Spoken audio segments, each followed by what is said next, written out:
नमस्कार। ज्योतिषीय श्रृंखला की इस कड़ी में आपका हार्दिक स्वागत है। ज्योतिष के द्वारा जातक में उत्पन्न होने वाले रोगों का निर्णय,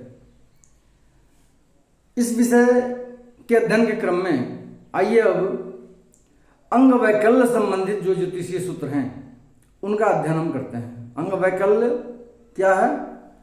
वैसे ग्रहों की वैसी स्थिति जो जातक में अंगहीनता उत्पन्न करती है, वैसा रोग उत्पन्न करती है। जैसे लकवा हो गया, गठिया हो गया, या अंगों का छेदन हो जाता है, अंग विकलांग हो जाता है जातक। तो इन रोगों के बारे में हम जानते हैं और इनका कुछ ज्योतिषीय सूत्र हम देखते हैं और उनका अध्ययन करते हैं।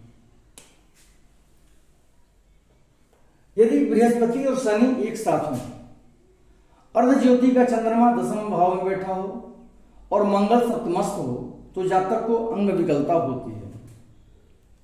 क्या होता है? बृहस्पति और शनि एक साथ बैठे हों, किसी भी भाव में बैठे हों, मान लेते हैं बृहस्पति और शनि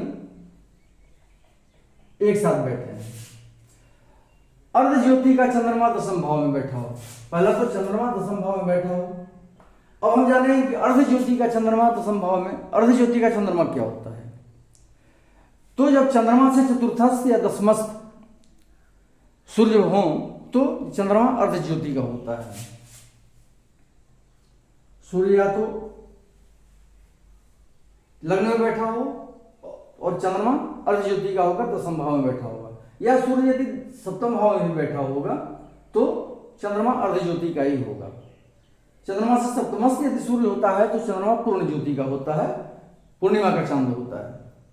लेकिन अर्ध ज्योति का चंद्रमा बैठा हो दसम भाव में, और बृहस्पति और शनि एक साथ कहीं भी बैठे हों और मंगल सप्तमस्थ हो, सप्तम भाव में मंगल बैठा हो, इस स्थिति में क्या होगा? मंगल की चतुर्थ दृष्टि चंद्रमा पर पड़ेगी और मंगल की सप्तम दृष्टि लग्न पर पड़ रही है, जो लग्न सूर्य है। या यदि सूर्य यहां पे बैठा हो तो मंगल के साथ सूर्य बैठेगा अर्ध ज्योति का चंद्रमा में। तो इस स्थिति में जातक में अंग की विकलता पैदा होती है, अंग वैकल्य होता है, अंग भंग होने की संभावना रहती है, या अंग काम करना बंद कर देता है ऐसे जातक का। फिर से जान लें, बृहस्पति और शनि एक साथ बैठे हों, अर्ध ज्योति का चंद्रमा दसम भाव में बैठा हो और मंगल सप्तमस्थ हो, मंगल सप्तम भाव में बैठा हो, तो वैसे जातक को अंग विकलता होती है। यदि शनि सप्तमस्थ हो और मंगल राहु के साथ हो अथवा मंगल निर्बल हो तो जातक को अंग वैकल्य होता है। शनि सप्तम भाव में बैठा हो, मंगल राहु के साथ कहीं भी बैठा हो कुंडली में, या मंगल निर्बल हो, मंगल शनि सप्तम भाव में बैठा हो, मंगल राहु के साथ कहीं भी बैठा हो, या मंगल निर्बल हो कुंडली में, तो वैसे जातक को अंग वैकल्य होता है। यदि चंद्रमा दसमस्थ, मंगल सप्तमस्थ तथा सूर्य शनि से द्वितीयस्थ हो तो जातक को अंग वैकल्य होता है। चंद्रमा दसम भाव में बैठा हो, मंगल सप्तम भाव में बैठा हो और सूर्य शनि से द्वितीयस्थ हो, मान लेते हैं शनि यहां पे है और उससे द्वितीय भाव में सूर्य बैठा है, तो जातक को अंग वैकल्य होता है। मुख्य सूत्र रचनाकार ने या ग्रंथकार ने यही लिखा है कि यदि मंगल सप्तमस्थ हो, चंद्रमा दसमस्थ हो और सूर्य शनि से द्वितीय भाव में हो तो जातक को अंग वैकल्य होता है। लेकिन जातक पारिजात के अनुसार, जातक पारिजात नामक ग्रंथ में इस योग को लग्न से द्वितीय सूर्य को बताया गया है। पिछले सूत्र हमने क्या जाना? सूर्य शनि से द्वितीयस्थ हो, लेकिन जातक पारिजात के अनुसार सूर्य को लग्न से द्वितीयस्थ होना बताया गया है, तब इस योग को लागू करना बताता है, जो उचित भी जान प्रतीत होता है कि सूर्य लग्न से द्वितीयस्थ हो, मंगल सप्तमस्थ हो और चंद्रमा दसमस्थ हो तो जातक में अंग वैकल्य होता है, उसके अंग में विकलता उत्पन्न होती है, ऐसा जातक विकलांग होता है।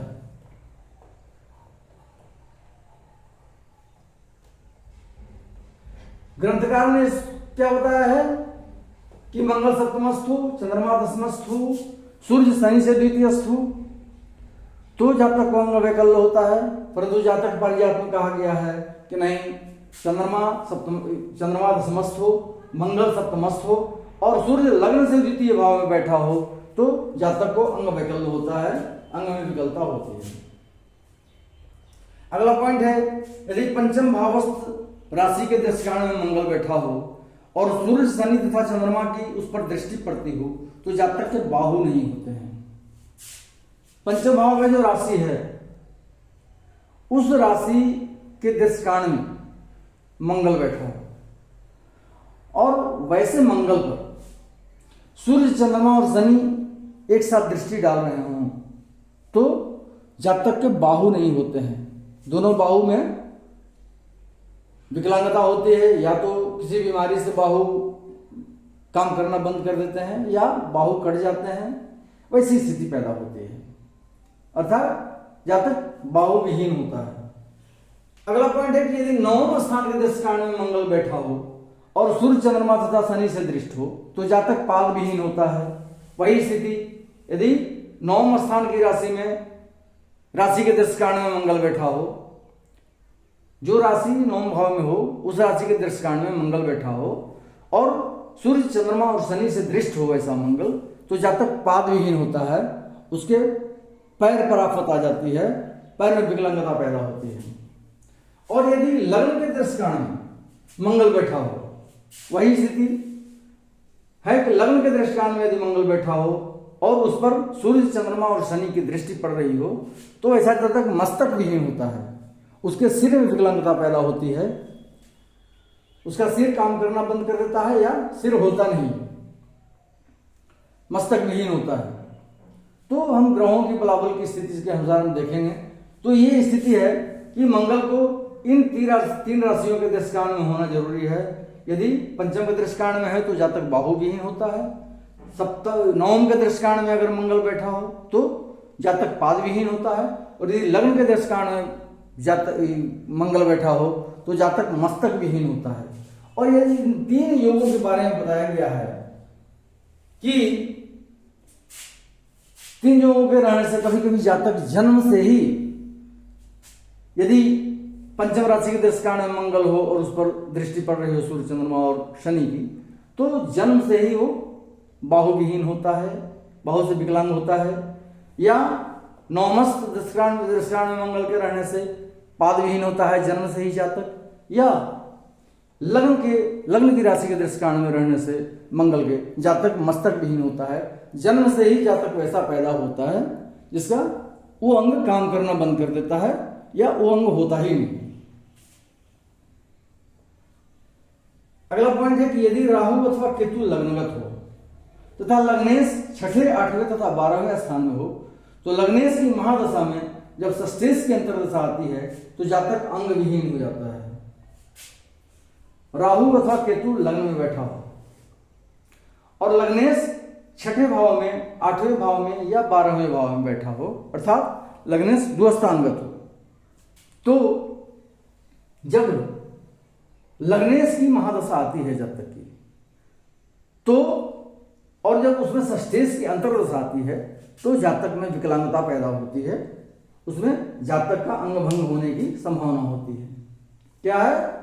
लग्न में राहु बैठा हो या केतु बैठा हो और लग्नेश छठे, 8वें अथवा 12वें भाव में बैठा हो तो लग्नेश की महादशा में और षष्ठेश की अंतर्दशा में जातक अंग विहीन होता है।